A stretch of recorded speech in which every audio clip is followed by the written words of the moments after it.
Yes, the short story is that the movement, the Zeitgeist Movement, was started shortly after Peter Joseph released his second Zeitgeist movie, Addendum, because many people thought that what he presented there was really logical and clear, and he also had found out about the Venus Project. So he included the Venus Project as a solution to all the problems presented in that movie. And of course, people started gathering, and he started the movement as a sort of an experiment or a way to gather the focus of all these people being interested in this issue. And now, what is it, 1.5 years, 2 years later, it's almost 400,000 members. Registered members. Registered. So it's more. I see. Even more. Okay. The Venus Project, it's the life project of a scientist called Jack Fresco, which aims at a total redesign of the society towards a resource-based economy. So it's an economy where there is no monetary or ideology, but mainly resources. The management of resources and relevant education. These are the words. And when you understand this concept, it's not an opinion, it's an understanding. You see that it is the solution for most of the problems of the world.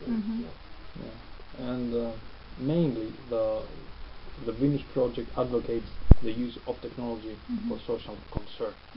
Try to raise awareness. We talk to friends and family, and all the people that are like, yeah, this is really great idea. Why didn't I think of this before? And how can I help? Then we show them the Zeitgeist Movement, and that's why it is the activist arm of the Venus Project. That's where we translate and make movies and. Yes, of course. There's lots of negativity. 90% negative. Really? No, come on. Really? I thought like half and half. Yeah, perhaps. It depends, of course, what social group you discuss with. When I try to discuss with like economy students, it's nearly impossible.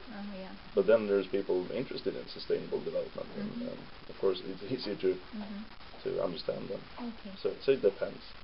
Well, the Venus Project is all about sustainability. It's not a goal in itself. The goal of the Venus Project, I would summarize as how do we get every people on Earth to have clean water, clean air, food, and education, and somewhere to live, a decent place. That is like the question that the Venus Project tries to show a solution to. And regarding sustainability, we have to compare it with our present system. So in this present system we have profit as the main goal, and only recently we discovered about sustainability because we saw that, oh hey, things are being depleted. What's going on? So sustainability is an enemy of this system, because you have to buy, you have to consume, and this creates waste. It creates resource depletion, and so a company that creates that creates a certain product, they just want it to last until just a bit after the warranty expires, so that you can buy a new one. So, or till the next model is introduced. Exactly. So you see that what this present system introduces is a endless consuming cycle.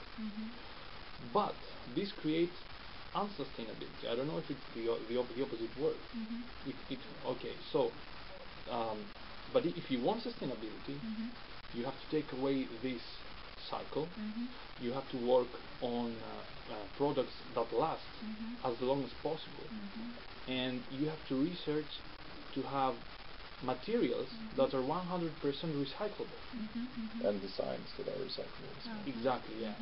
So that you end these wasteful, you know, you close the holes so that the bottle does not spill water, you know, from around.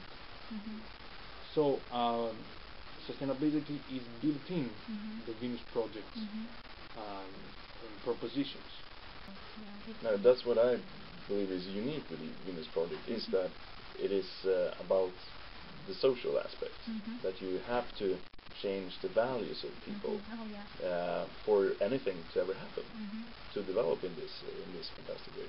We have so much potential to create a beautiful world, but probably, or what we hope for, is that no one will starve to death as a starter, and there will be no slavery, not even death slavery, or where you work all your life and you never ever get anything. Switch factories. So we want to abolish that poverty. We want to abolish as well, so that everyone can have clean air, clean water, and food. Scarcity Makes people evil and greedy, sort of evil.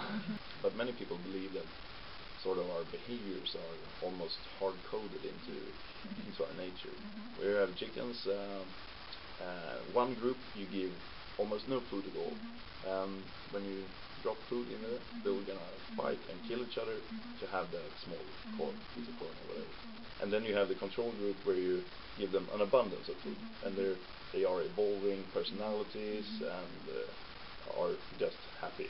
We manage to use technology to create an abundance of necessary resources, then we will have that change. People won't have to kill each other. Perhaps in the future, murder will be almost not heard of. Non-existent. Only in encyclopedias, you know. How was the ancient world? Oh, they were killing each other for money. They were brutes. They were so uncivilized, and they thought they had a civilization. The problem, I would say, is that we have the resources, but we always ask, do we have the money? And the answer is usually no. And especially people in poor countries don't have any money. But if you only look at technology and resources, then we can build, I don't know, futuristic maglev trains that run all across the planet. In time, it won't happen overnight, but as soon as enough people, and we can't say how many that needs to be, but a large part of the world starts to thinking in these terms, then things will happen. Because we are the people, we decide what we're going to use this planet for, how we're supposed to manage it. But we have to understand that we have this one planet and we all live on it. Pale blue dots. The pale blue dots. Possible you and I will meet in